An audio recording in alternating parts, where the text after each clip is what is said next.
So let's get started. We got a good question from Lee. You know, it's a short question, but it's wonderful. It's a good question. How often should someone do heavy leg work?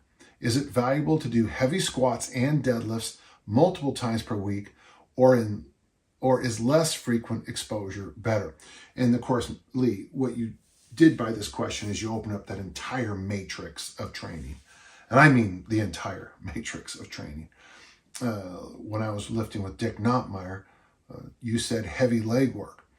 I did heavy leg work 5 days a week for 7 years. Now I want you to write that down when you get a second. 5 days a week for 7 years. Tuesdays and Saturdays we did front squats and heavy jerks.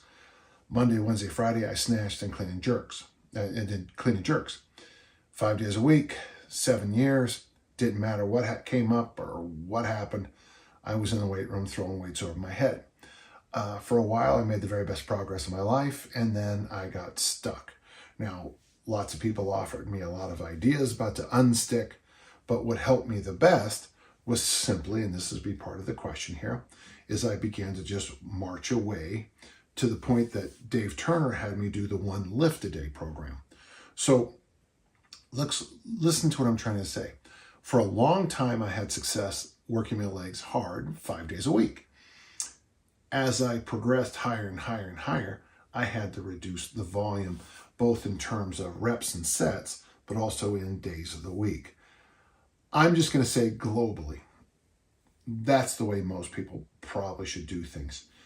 If you look at older bodybuilding programs from the 1950s and 60s, you know, before the PED era, and I know everybody's clean online because they put their hand on their heart and they say so. But without PEDs, I don't know how you could do, you know, heavy legs, you know, all the time, all year long, every day, every hour. I don't know how you do it. If you have any level of strength. Don't forget, I mean, my numbers were pretty good when I got stagnant. You know, I was at a 405 front squat, probably in the 370s on the clean and jerk, sneaking right around 300. I got 300 in the snatch a few times in training, but only a few times in meets. So I got stagnant, you know, lifting pretty good weights. When I went to the 1 lift a day program, that's when I snatched 314 and I cleaned 402 and I missed a jerk. But I could open up at any meet with 385, 175 kilos. So I think, Lee, I think you have to mentally think of a matrix on this. Now, if you're training like they did in the 1960s, 1970s bodybuilders, where you're doing, this would be kind of a typical program. Franco Columbu talked about it. Arnold talked about it. Reg Park talked about it. Al Order, the 4-time Olympic gold medalist in the discus, talked about it. Most programs at the time. But you would do workouts where you had the 2 big presses, the bench press and the military. There was usually a chin or something like that in most of the programs. That wasn't every program. There was the back squat. There was a deadlift or deadlift variation. And boy, I tell you one thing, they used to do a lot of deadlift variations. And then there would be the curl. And I mean, that is almost Pascal's Bosco workout from the 1950s. Pretty close to what Arnold said, pretty close to what Arnold told Dave Johns, is pretty a great bodybuilder. And Bill Grant, another great bodybuilder, he used that. So, you know, and of course, very close to what Al Order did and the other discus throwers at the time. So back in the 60s, yeah, people would deadlift and squat in the same workout 3 days a week.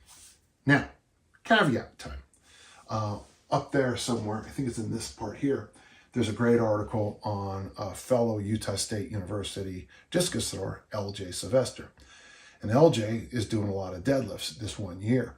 And his goal is, he figures he's the world record holder when the article happens.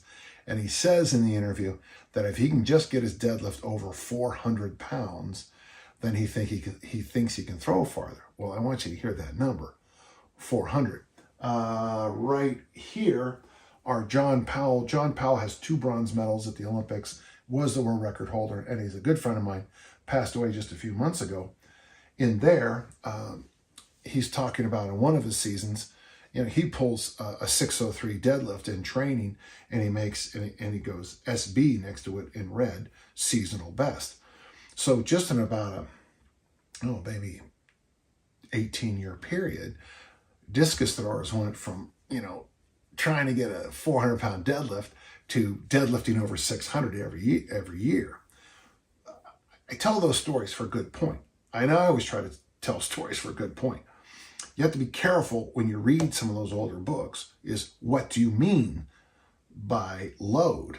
So if you're a 230-pound guy, 220, and you're deadlifting three days a week, but you're deadlifting in the 300s or low 400s, you're going to be okay. If you're a 220, 230-pound guy and you're squatting 3 days a week for sets of 5, and the weights are in that 300 to 400-pound range, you probably can do it. So the issue with working your legs is always that combination of factors. If you're doing really high volume, like I have in my Mass Made Simple program, you squat basically twice a week for really high reps, and that's about all you do in the program. You do some complexes, you do some bench, you do some pressing, but mostly it's those high rep squats. And I've tried it, I've tried high rep squatting 3 days a week, and it doesn't work. You lose every other quality in the body. It's just hard to walk up a flight of stairs. You can't truly be athletic. And it's funny, you eat and you eat and you eat, and you begin to lose weight, and you don't feel good. And I think it's because you have massive overtraining. So if you're going to work your legs, and so let's just say you're going to work your squat and deadlift with high volume, you've got to keep the loads way down. I think you have to. Now listen, nothing I said is at all unique or groundbreaking. If you have high intensity, like if you're an Olympic lifter, I could see you probably doing more, because Olympic lifters, a triple is a lot of reps for an Olympic lifter. My best Olympic lifting, I don't think I ever did a set of 5 outside of something like a power snatch or a power clean. Maybe, obviously back squats, but you just don't do a lot of high reps, so you can keep coming back in every day, because you're trying to teach your nervous system to be completely lit up when you do those exacting movements. For the general person, then, you have to think this through. When I say squat and when I say deadlift, a follow-up would be that question I ask all the time. What do you mean by that? To make sure we're clear that when I say squat, you're not doing quarter squats 3 days a week. When I say deadlift, if you're doing trap bar deadlifts off of, and the bar is raised up on those higher handles, that's going to be a radically different hit on your body than the traditional powerlifting meet style. I mean, in my experience anyway, especially if you're a taller person. So it is a very good question, but you have to have the parameters kind of locked in. Let's just make it in a general sense. If you're doing high volume, you kind of have to control the loads. And you could probably go 3 days a week, 2 days a week, squat or deadlift. For most of us, 3 days a week, you could probably pull that off for 3 to 6 weeks, and then naturally slide to 2 days a week. If you're doing high intensity, you could probably have more days a week, but you're going to have to really have your technique and a lot of other things locked down. Most people tend to morph into medium, which of course I don't like. I always joke about if your daughter comes home from college and she says, "Daddy, I met the love of my life," and you go, "Well, what's he like?" And she goes, "Yeah, he's okay, whatever." That's kind of weird. To me, that's how I feel about medium. It's like, that's okay, whatever. If you're going to go in a program like what I would have most of my more elite athletes use when appropriate, something along the 1 lift a day, we probably would have a heavy squat workout. Probably try to get that on Monday or Tuesday. Most of my athletes compete on Saturday, or Sunday. That's why I say Monday or Tuesday. So you have plenty of time to, undo any of the damage that might show up. In fact, in the 1960s and 70s, many of the greatest throwers of all time used to have their hardest weight workout right after track meets. So they go through the shot or discus and then go to the gym and have the hardest workout of the week. So they had a full week to recover before the next meet. And I still think there's a hint of wisdom to that. The deadlift, I don't recommend the deadlift in most one lift a day programs because you're going so heavy. It would be something you might want to consider once every other week. You could have power cleans one week, deadlifts the next, power clean, deadlift. That might do it. So it's going to depend. Now, if you're using machines or you're using machines, you're going to be able to do a lot more volume, a lot more days a week because machines don't have the hit of the barbell. If you're doing goblet squats with kettlebells, obviously that's going to be a different hit than heavy front squats. I don't care what size kettlebell you have, it's not going to, load wise. I mean, a hard goblet squat is going to be what, 32 kilos. A hard double kettlebell front squat is going to be, let's say, 232s. You're still barely looking what's on a normally loaded barbell. So you might be able to get more volume in with kettlebells, more volume in with machine family.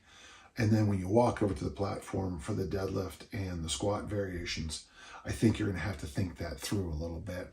And I would have I would have a few monitors in place. If you decide to squat 3 days a week and deadlift 3 days a week, using a more modern program, not those 4 or 5 sets of 10 programs from the 1960s or 5 sets of 5s, which is, a little more modern, still a good program. You might have to have more monitors in your life, like morning heart rate. You wake up in the morning, take your heart rate. Wouldn't be a bad idea to have blood pressure. And of course, my favorite one is, and I always joke about this, is if I walk into a room and everyone backs away and hides, I'm probably overtraining a little bit.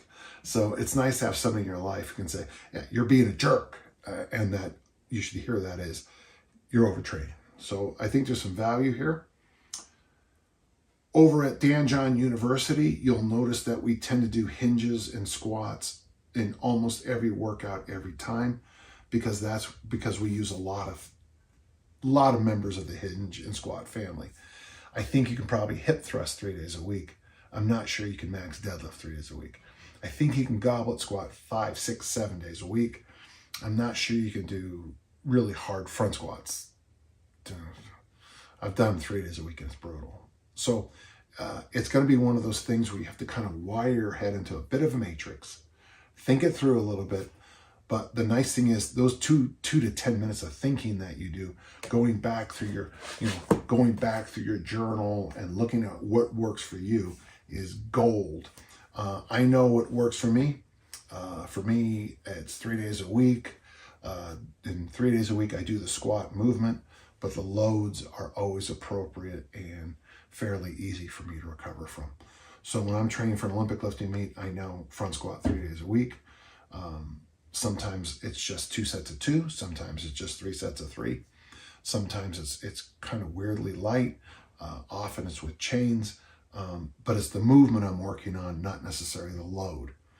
Again, Lee, as in all these things, your mileage will vary. But as long as you use your journal and some kind of monitors in your life for overtraining clues, I think it'll help you out a lot. Good question, and thank you.